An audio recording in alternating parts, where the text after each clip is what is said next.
All right, just finished up this episode with LJ from Kansas City Pioneers. We cover quite a bit of topics. We talk about his history, his role in the Pioneers, how he built the brand, the Call of Duty League, and complacency. Complacency is a topic that I'm pretty passionate about conceptually, and in theory and everything about it.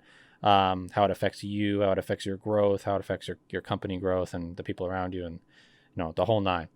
So if you're interested in obviously any esports topics or complacency and growth as an entrepreneur or whoever you are, give this episode a listen. If you if you do listen on a weekly basis, please be sure to subscribe to the podcast because there's still some people out there that aren't, and just trying to get this thing out there. So make sure you're subscribed. Make sure you tell a friend, and make sure you have a great day. Here's the episode.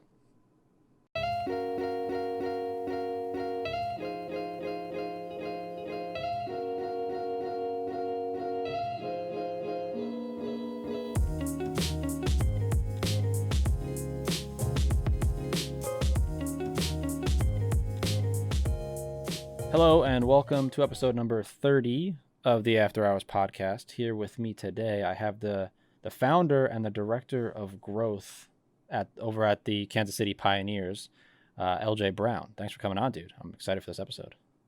Yes, sir. Appreciate you bringing me on. Yeah. So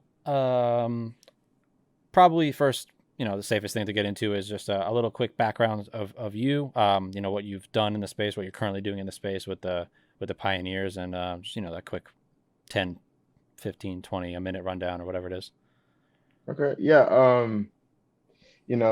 I've been, I'm young. I'm 18. But I've been, in the esports community in the scene, for about maybe 5 years now. So I started young, just gaming, not anything too hard and heavy.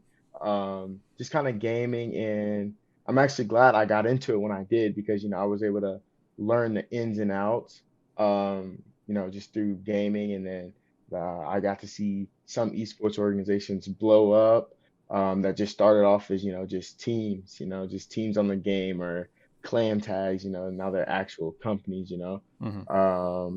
And so I was able to do that. And then when I was about, how old was I? I was about 15 years old.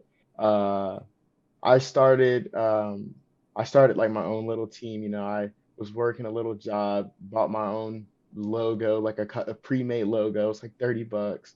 Um, Started my own thing, and then that's when I really found a passion for just being kind of the boss of my own thing. And so that's when I learned, that's when I learned I wanted to do this. Um, and so, ever since then, I've kind of been, into it. I turned 18, graduated from high school, and immediately was like, okay, I want to do this legitimately, and I want to, do this, full time, and I want to. This is what I want to do for a career. So, saved up some cash, and got my branding done, my LLC, and uh, started off kind of from there. I've been a part of many different orgs since, like I said, about 15 years old. Every little part-time job I had, every dollar went into esports in some way, whether it have been from, wager money, Yeah. or buying logos because I love, just brands in general. Mm-hmm. Um, and so every little paycheck I had went in some way into gaming. And so, I was able to actually, do it this time and, legitimately run my own company. And here we are. I was able to connect with the right people. I'm not the CEO of my own company anymore. This year we plan to take off. It's going to be a huge year for us, and we're looking to make our mark this year. And so, like I said, I just connected with the right people, um, and we're going to get things going this year. But that's Sweet. just a little bit about me on the esports side of things, Yeah. for Yeah. sure. Cool. So the kind of did this a little out of order here, but typically the first question I ask is, how did you first stumble across the esports scene? What was your first encounter with the space? Not really like, your first gig that you were working or that you started or whatever, but when was Uh-huh. the first time you like flipping through Twitch or whatever, and you saw your first esports event, you're like, wow, this is cool. Um, kind of talk me Um, through that. it started, I think I was in seventh grade. And I don't know if you remember, but on Xbox 360, so on Black Ops 2, this is on Black Ops 2 days, Yep. um, you were able to watch like the live events Yep. on the game itself. Mm-hmm. And so, one day I'm just gaming and I'll see like live Twitch or something like that on there. So I'm just sitting on my bed playing the game. I know nothing about competitive gaming or anything like that. I mean, I knew about, like the little clans and whatnot, but I clicked on it and this is when I first got introduced to esports was I think it was Farico Impact playing like Complexity or something like that. Um, but it was like the OG, all the OG Call of Duty players, like your Parasites, Karma, like those guys. And that was the first time I ever saw it, and I'm like, oh, so this is real. People actually travel and go game for money. And so that was pretty much my first encounter with competitive gaming itself. Cool. Cool. Cool. It's funny. Uh, Mitch, the designer for Sector 6. He was my first episode on the podcast, and Hmm. his story was almost near exactly the same. It was literally he was going to the Xbox dashboard and saw Freako Impact playing. I was like, oh, you just started saying that, and it brought back like that first episode Oh memory, yeah, which is I funny. didn't know who that was. Yeah, yeah, it's pretty cool. It's weird. I wonder how many people that affected. Clearly, it affected the both of you, but I think that's pretty cool. Um, so cool. So you found out about esports, you watched your first couple events or tournaments or whatever it was. And then at what point did you decide that you wanted to like work in the industry or build something in the industry? Um, Probably about 2 or 3 years later, when I was, what grade was I in? I had to have been maybe a sophomore or freshman in high school. I started like my first part-time job. And I was just on Twitter like every day, and so I saw, branding designers, and I saw some guy had some pre-made logos up and we're selling them for like $30, and uh, I spent the $30 on it, and I was like, I'm gonna start my own little. I'm gonna start at that point in time. I'm like, I'm gonna start my org, and it's gonna blow up, and we're gonna be beating Optic in tournaments, and Hell yeah. at that point, I had those type of dreams, and I still do, but at that time, they weren't as realistic as they are now, obviously, but um around that time is when I was like, this is what I want to do. And, at the same time, being an athlete, being a football, baseball, basketball player, eventually only coming down just to football. But at that time, I was still in sports, and so I was all over the place. And it wasn't until maybe around this time last year that I really realized that this is what I really want to do, because I've never I've never lost the love for it. I've never lost the passion for it. I've never felt not not in my place, being involved with esports. And I felt that way about, I love football, and that's what I plan on continuing to do. I love it, but I've had my doubts, and esports is never I've never had a doubt with esports. So, that's why I figured I'd stay in it, and that's what made me realize that this is really what I want to do. Yeah, no, I hear that. Now you said you're 18. You graduated this past May. Oh yeah. So like I guess let's talk through a little bit cuz I think you're probably the youngest person I've interviewed. How what did you do to juggle? Because in May before that you were going to school still. So how did Hmm. you juggle going to school, running or starting, building an organization, and you also did sports when you graduated? I mean, in May you probably weren't doing football anymore, but whatever sports you were doing throughout your senior year, how did you juggle all that? So during football season of last year, so my senior season, I was a part of no, I wasn't a part of any organization. I was just kind of gaming Oh, because I that's was, right. like I said, I've been all over the place. Yeah. So at that point I was like, I'm just gonna stream, just kind of build my personal brand up while I'm doing football. So that was just to kind of offset the whole football practice and games and stuff like that. Were you not part of Exertion at that point? I wasn't a part of Exertion until um I want to say late late February or beginning of February Okay, of okay. last year. Yeah. But yeah, so wasn't really affiliated with anything during the season. And then on top of that, I went to the number one academic school in the state. I went to Blue Valley North here in Kansas. So it was really hard to kind of juggle everything. Right. But once football season was over and winter time kicked in, I signed with Exertion as their Call of Duty coach. Right. Right. And I know we went to Fort Worth and me and my girlfriend came down to Fort Worth and that's when I first met you, I think, because you had a jersey for me. Yep. Um, and so at that point, school and esports was really hard to juggle because, like I said, that's around the time when I really found out that this is what I wanted to do. Kansas City Pioneers wasn't just, a thought that took a week of planning.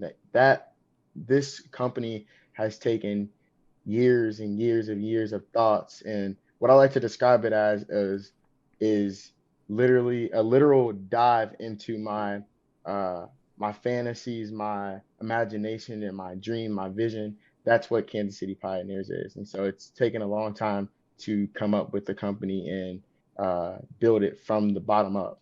Hell yeah. I hear that.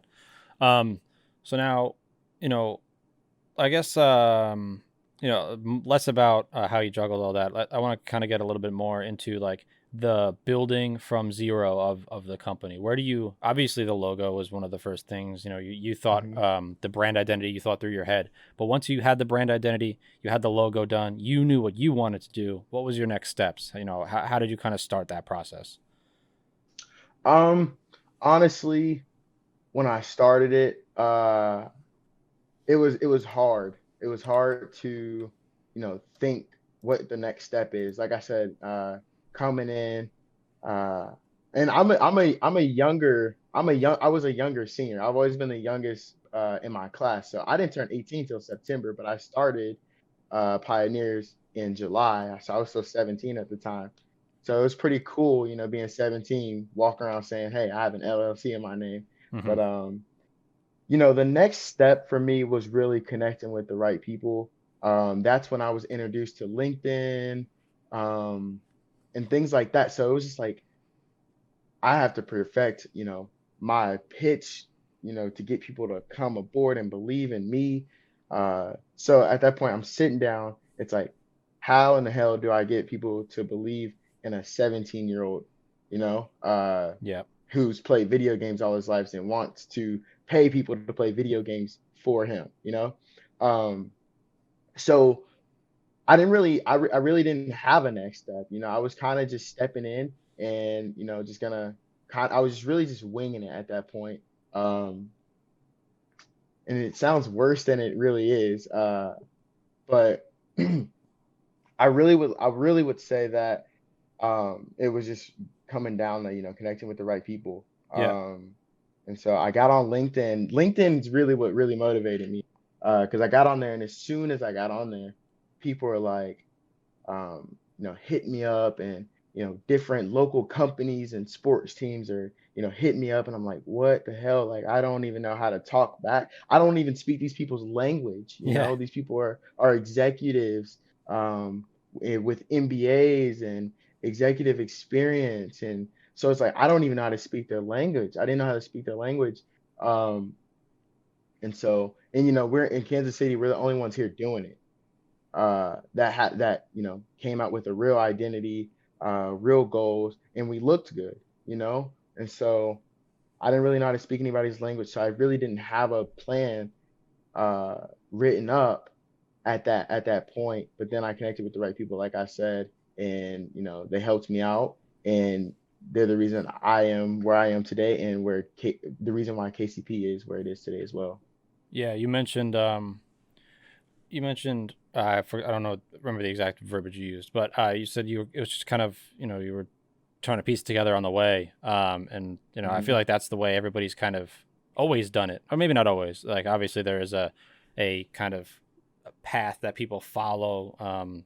In some cases, a lot of people though they learn on the way. Like it's 100%. the esports And community is still so new. Like everybody, yeah, what worked for you isn't going to work for the next guy, and what worked for the guy before you isn't going to work for you. So it's like it's all 100%. very very interesting. I it you know like everybody's stories are super 100%. interesting. Yeah, there's no, what we like to say, what I like to say is that, there's no industry standard Yeah, yet. You exactly. know what I mean? Yep. Um, and so there's no right way to go about it. There's no wrong way to go about it, yet. And so, so you could really come at it from any direction that you want to come at it from. Uh, and then, the community is going to decide if you're going to grow or not. And so that's really what it came down to for me. So the direction I came at it in was just, a good direction, and people liked it. People liked the branding, people liked the goal, the vision. And so, um, that's just where we're at right now. Yeah. Yeah. So once you started to put together the pieces, you got your people involved. What was your first big step? Whether that's getting into a certain game or sending a team to an event or whatever that looked like. What do you feel your first like um, legitimate move was that really started to put you guys on the map? Our first big step was most likely the signing of our Madden player, Beast Mode Mac. Mm-hmm. And that was our first one of our first players signed. That being because he's from Kansas City, so we're partnered with a marketing agency, so we have access to all the, you've seen the dope photo shoots and video shoots that we do. Hell yeah. Um, so we had access to do all that stuff with him here in the city, and so we were able to create crazy content with them. And that was our landmark, kind of our first strike, and our first signing. So I think that would be our biggest momentum push, coming into the scene. And then on top of that, 2 weeks later after the signing, he placed fifth out of 500 contestants at the Madden Classic event. So, it was just a perfect start. Everything worked in our favor, man. Like, literally, we started KCP right around the time that the 16-year-old won $3 million at the Fortnite tournament. So esports was blowing up. People were like, how can I get into this? So, everything just really worked in our favor. Yeah. Yeah, that makes sense. Now, seeing Booga win that tournament, what was that like for you guys? At that point, did you think? Because I know you said Madden. Were you like, we got to get into Fortnite? We got to send some high level players to the next World Cup or whatever tournament on a weekly basis. What was your kind of thought process around that?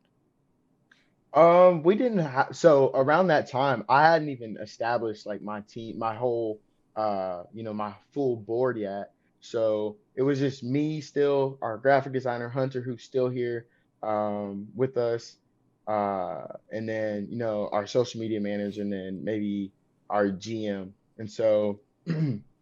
didn't even have anything established yet. So I was like still, full tunnel vision on our Madden player, um, seeing what we can get going from there. I saw the Fortnite tournament. The only thing that I would say the Fortnite tournament helped us with was probably future leverage with,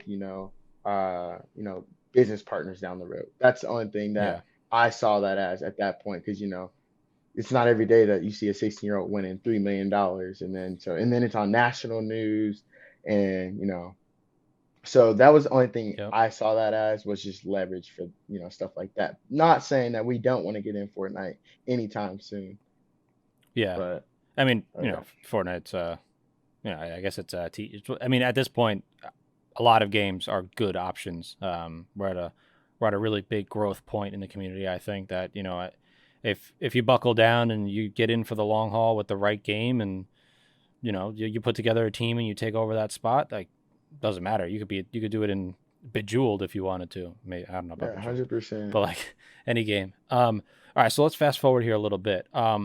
So current day, what are your main focuses right now? Do you guys focus on content? How many esports teams do you have? What does that kind of look like? Right now, so um Kansas City Pioneers, we're not, my goal and my vision has always been to not come in one dimensional, meaning, we Cool. don't want to just reside in the esports side. We want to focus on, content, lifestyle branding, streetwear, all that type of stuff. So we want our brand to be as universal as possible. Um, and so, right now we're at a huge spot where we want to make as much content as possible. We have recruitment challenge coming up. So we're going to bring more streamers on. We've announced that a couple of times. Um, and, we've got new streamers coming on. Me personally, I'm about to start uh, our vlogging, the vlogging side of our channel, starting with Minnesota. So that's going to be cool to do. So we want to really focus on a lot of content because there's not going to be esports tournaments every single day, but you can upload a YouTube video every single day. So that's huge for us. Right now, we have a Call of Duty team, and we'll all be in Minnesota next week, and you'll be there as well. So I'm sure we'll grab a pick or something like that. Hell yeah. So appreciate the jerseys as well. We'll Oh get yeah. those in on Tuesday, I believe. I checked the shipping. I think so. Um, and then we still have our Madden player Beast Mode Mac as well. And I think there's one more event, two more events for that. But that's kind of how we're rolling right now, with our Call of Duty team, seeing what we can get accomplished with them, and then still, pushing our Madden players market as much as possible, and then getting this content kicked off because we do want to start uploading, 4 to 5 times a week on our channel, and that's kind of where we're at right now. And next month we're actually hosting a LAN here in Kansas City, a Call Oh of Duty sweet. LAN that a couple of people know about, but we'll make a bigger announcement here soon about that. Uh, but Uh, yeah, so that's where we are right now. for that local event or that you guys are running, how big are you looking to like? How big is that going to be? What is your role in it? Are you guys actually running it, or are you just going to be a part of it through like a partner at Kansas City or whatever? Yeah, so the organizers already in uh the land. We're just hosting it. Okay.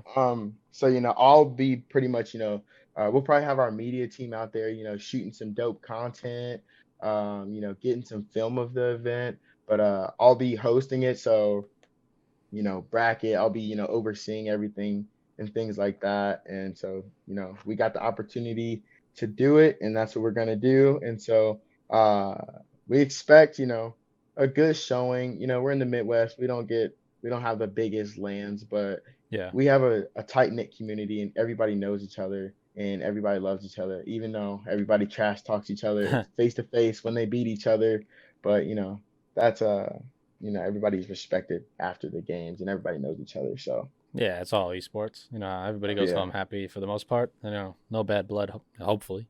uh, 100%. so you were getting into content, both posting 4 or 5 times a week. Like that's Hmm. your goal. Now, what is your if you have one put together and you care to share, what is that strategy around that? Like, how do you get all that raw content from the players? How do you like do set that expectation up front? Are your players just and the content creators just kind of hungry to create that on their own? Where does that, or is there a scheduling system in place? I feel like a lot of people that run organizations that claim to focus on content don't do a good job of providing content. And Hmm. I'm kind of curious to pick your brain a little bit on how you build that structure within your organization, how you get your guys and guys and girls and players in general to complete all of the to create to create the footage and the content that comes back to the editors and ultimately produce that piece of content. 100%. Well, that expectation is set, um, and it starts with myself and our board. Uh-huh. Um, we hold ourselves to the highest standards at KCP, and that's why back when we had 100 or 200 followers, we're producing content and videos and photo shoots that top tier orgs use and put out, and so and that's the standard we want to continue to go with, and our expectations start off at the top of the bar. And on top of that, when I pick up streamers or content creators in general or personalities, it's usually the smaller hungry one. um I'd rather sign somebody that's hungry and wants to go out and get it every single day rather than somebody that, has had a taste of it before and they got complacent with that, and they're, okay with mediocrity, because we're not okay with that at Pioneers. And, everybody that's a part of Pioneers, knows that, and they know our expectations are high. And so, our content's always going to be, edited perfectly, is to the best of our ability, as I should say. Yeah. Um, it's going to be edited great, and it's going to be done efficiently. We're not going to put anything out that is mediocre or, not good enough. And so, that expectation set when you come on to KCP, and everybody knows that. And coming into 2020, we set that bar even higher. And we've got a lot of good news for our streamers and content creators coming out here soon. And like I said, we're Cool. having a whole recruitment challenge. Um, but I'd say that's pretty much as I'll say right now. Cool. Yeah, You'll that's see totally fine. you'll see soon Yeah. on Twitter or YouTube or whatever, all the Sweet. things that we're coming out with. But just to kind of let you know that our expectations are high, and they're always going to be very high, and we don't like to get complacent with our work Hell yeah. or accept any mediocrity. Yeah, no, I hear that. I really like how you said, complacency. I feel like complacency is such an interesting thing. We were getting it before. Um, the esports space, the industry as a whole is just such a new spot. And we got into before again. There's no right path for anybody, but Mhm. complacency as a whole, you might be on the right track. You might be the leader in your specific niche, whether it's a company or an organization or specific to a game. But as you get complacent, as you start to fill your head with that crap, and your ego grows because you're the best. I don't know, PlayStation, Fortnite player in the world, and you're getting all this praise on a day-to-day basis, and then all of a sudden you just let that get to your head and you don't continue to get to work on the things that got you to the level that you're at. You start to drop back, and the second and the third and the fourth place guy or girl who's there just as hungrier than you are, they're just going to take over your spot. And then that applies to anything, whether it's like I said, a company or an organization or a player. Complacency really, really, really is going to ruin the growth of the individual that is building a brand. So I thought it was super 100%. interesting, yeah, that you said that. So Oh yeah. I like that. That's that's that's a life rule. I've got it tatted on my right arm. It says good, better, best. Oh hell yeah. And that comes from the saying, what's it? It's like good, better, best. Never let it rest until your good is better and your better is best. But the way I interpret that is, somebody's always looking to beat you out. In anything that you do, that's not in just, esports, that's in life. And so I'm a big person on not, getting complacent. If my Call of Duty team has three events won, we need to, be training as hard as we can to get to four, never stop. Yeah, I mean, there's a lot of. I mean, I can't think of anything off the top of my head, but there's definitely a lot of history behind the top dog. I mean, I'm sure if you look at David and Goliath the right way, that probably could be argued that it was uh, what's his name, Goliath got a little complacent, but obviously we don't know. But you know, when you're at the top and you just stop thinking about what got you there and you just focus on being there, it's Hmm. you kind of fizzle out. So I think 100%. it's an interesting concept in my opinion. Oh yeah. Um, let's transition here a little bit. So obviously the Call of Duty League is coming up here in a week. I Hmm. mean, by the time you're listening to this episode, you'll be at the event because this episode will go up next Friday. Um, what are your thoughts on the league as a whole? Are you excited for the professional side of things? Are you excited for the amateur bracket? Like, what are your thoughts on the whole thing as a whole? Because it's very different this year for people who don't understand that. Oh yeah. I really would. My thoughts on it so far. I feel like, you know, for what teams, for what these owners and organizations and whatever companies invested in these spots, I feel like it could have the whole, the marketing, the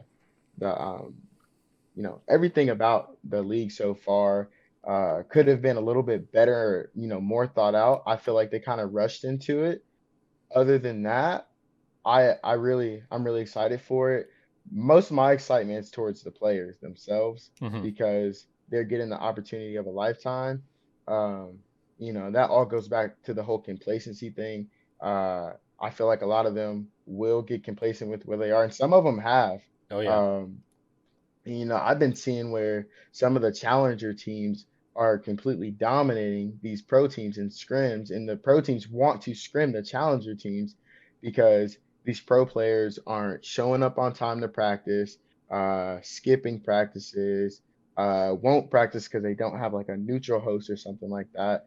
I've just been hearing a lot of excuses and different things like that.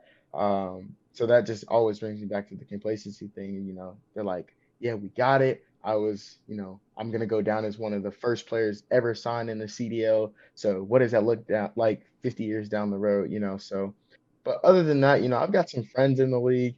I could be nothing, other but happy for them. Right. Um, because these guys are making good money, doing what they love. Um, but that's where a lot of my excitement comes from and goes to. I'm there for the players, Hmm. in the fan base and the community itself. And that's why we have a team. I care about the players a lot, um, because these guys are making making their livelihood off of what they love to do. I hear And you. so I could be nothing more than excited for the players. Yeah, for real. I think with the thing that I'm most excited for is the structure. I kind of agree with you to an extent. The amount of money that came into it, there's a lot. Obviously a lot of money that came into this league, and I Hmm. think what has been presented so far, still leading up to the actual league, which hasn't started yet. What we've gotten so far has been a little lackluster for me. Um, though I still have faith that there's going to be something that people are going to get excited about. Yeah, of course. Like it's the biggest thing is the league isn't even here yet. There's still so Yeah. much opportunity. The buy-in for these spots isn't just for the year. It's for the what's it called? The unforeseeable future. Like this could the idea is for this to run forever, just like any other league. Um, Yeah. but aside from that, I am super, super excited for the structure. Like a big thing you mentioned is that players either don't show up to scrims or they show up late or they're not, practicing with their teammates or whatever it is. Like I feel like that is gonna like years past, people have been able to get through that. Whether they swap out a player or they just tough it out and they still win the event or whatever. I think now with 12 teams that are ran the right way, the way a team should be ran, regardless of esports, traditional sports, chess, I don't care what it is. Like a true team is going to run at a high level. Hmm.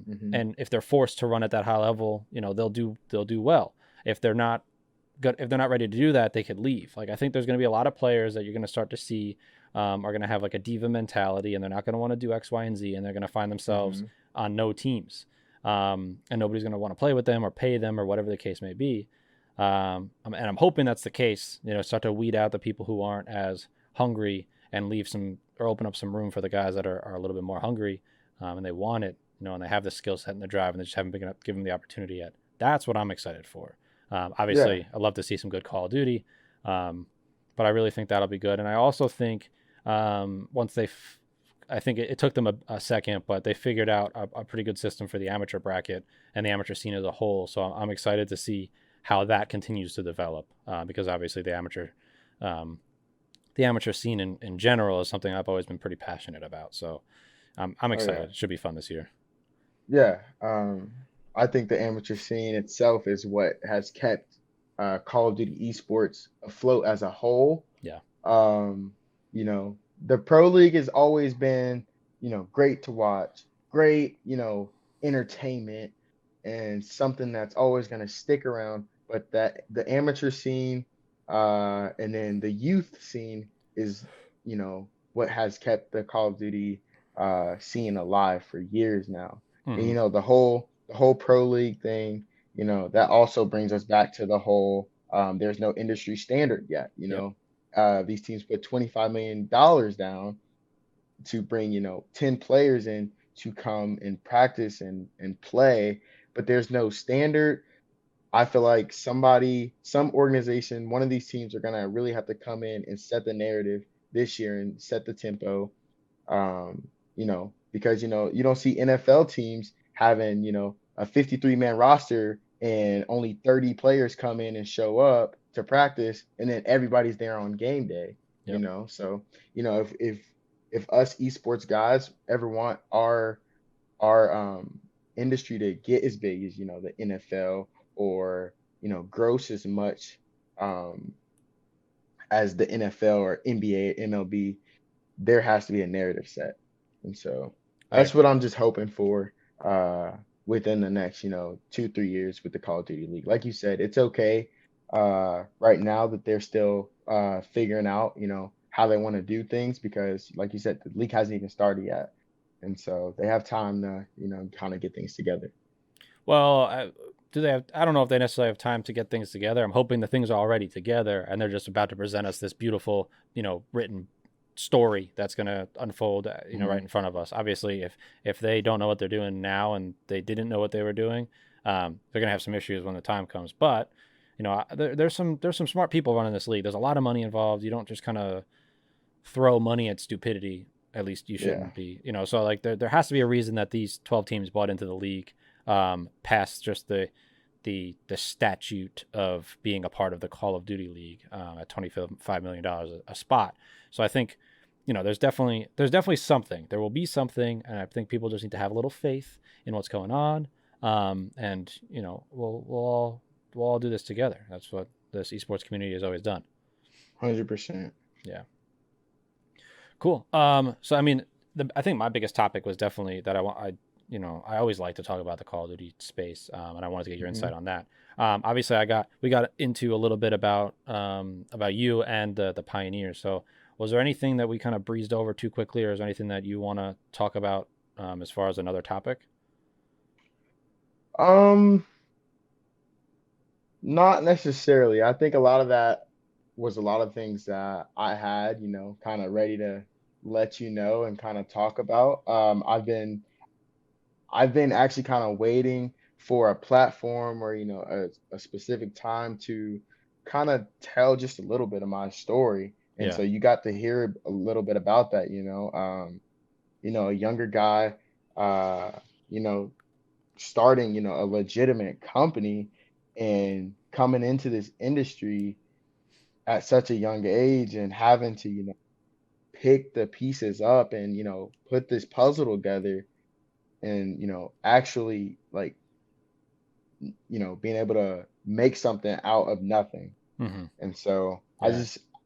I just wanted to always have some type of platform to kind of tell a little bit of my story. That's not even the whole thing. One day I plan to, uh, you know, drop a whole 1 hour, an hour and a half, 2 hour video or whatever that might be, just explaining how I got here Yep. today because, it wasn't easy. Um, I've just been nothing but blessed. And so, uh, Cool. you know, Yeah, I but hear yeah, you. man.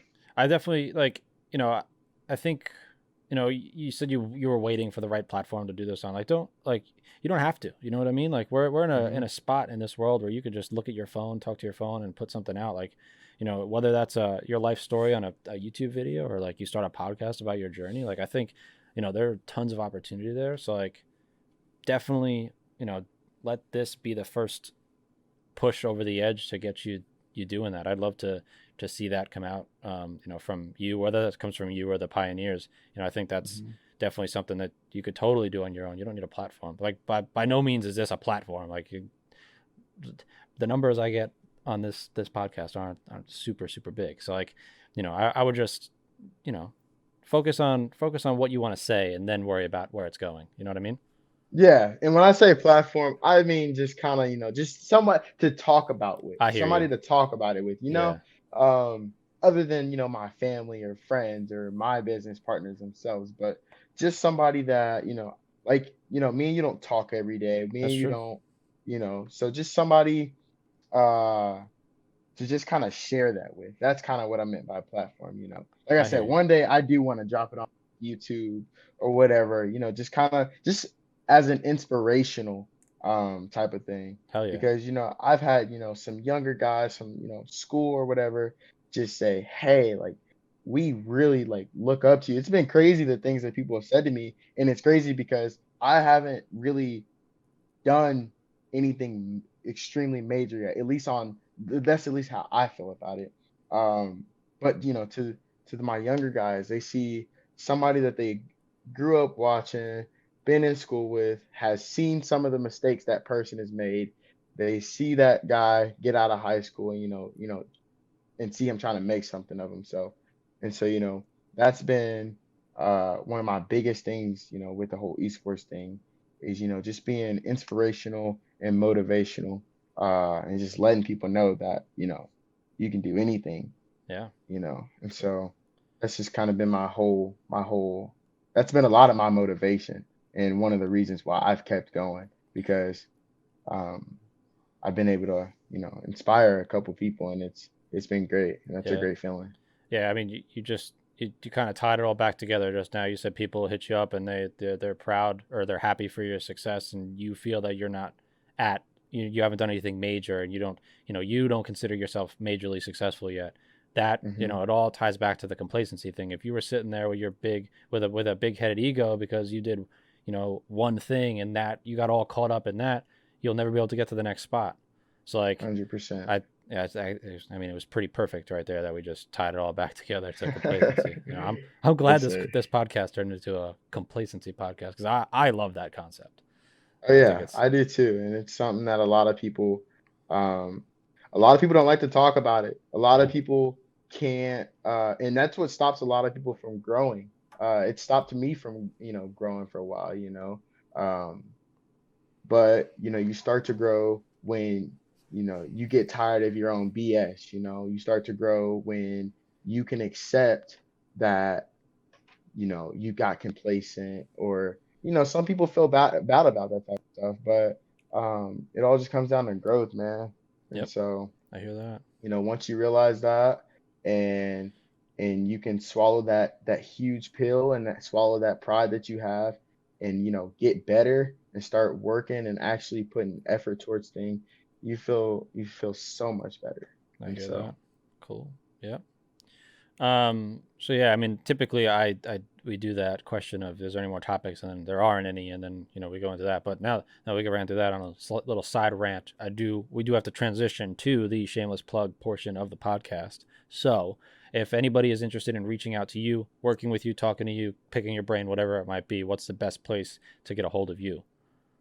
The best place to get a hold of me would either be Twitter or email. My Twitter being Mutified, Muteified, or email, and that's simple. It's Lorenzo at kansascitypioneers.com. And so Awesome. that'd be the best contact info for me. Cool. Though both of those channels will be in the show notes. Whether you're on YouTube, whatever it is, YouTube, Okay. Spotify, iTunes, whatever it is. And then cool. Yeah, that's it. That's the episode. Perfect. So if you made it this far into the episode and you are not already subscribed to the podcast, please be sure to subscribe to the podcast. That way you could catch the next episode and all future episodes. But other than that, thank you, LJ, for coming on. And you guys enjoy the rest of the day.